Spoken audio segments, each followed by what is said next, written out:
डरू ना डरू ना डरू ना। शिव शंभू रसोई की शानदार प्रस्तुति। हाँ डरू ना डरू ना डरू ना डरू ना डरू ना डरू ना डरू ना डरू ना डरू ना डरू ना डरू ना डरू ना।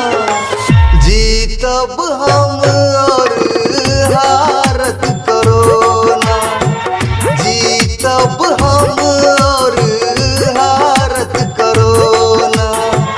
डरू ना डरू ना डरू ना डरू ना।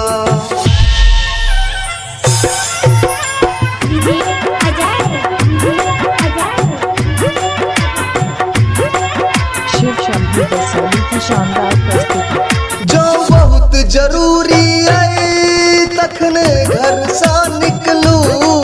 बेमतलब घर सा हानि कैल के नहीं घूमू। जो बहुत जरूरी है तखने घर सा निकलू। बेमतलब घर सा हानि कैल के नहीं घूमू। बेमतलब घर सा निकल के नहीं घूमू। चुपचाप घरे में बैसल रहू ना। चुपचाप घरे में बैसल रहू ना।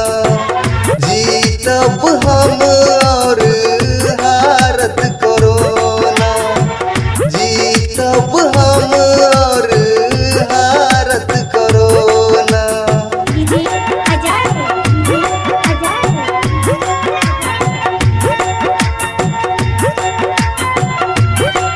शिव शंभू रसोई की शानदार प्रस्तुति।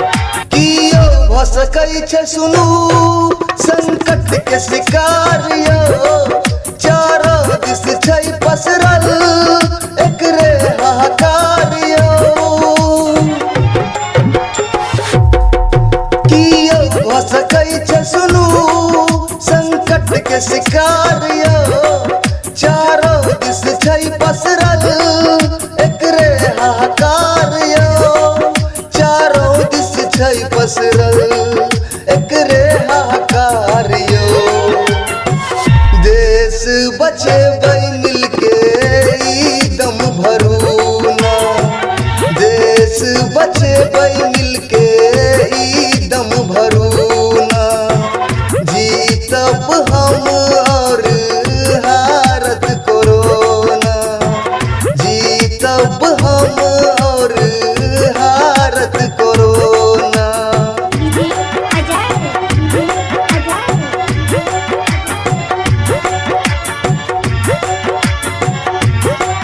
शिव शंभू रसोई की शानदार प्रस्तुति। ई मजाक के बात ने आई बात के सब बुझियो।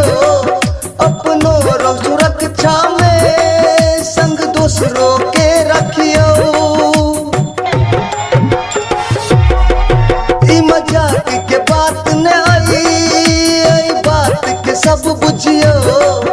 अपनो रो सुरक्षा में संग दूसरों के रखियो।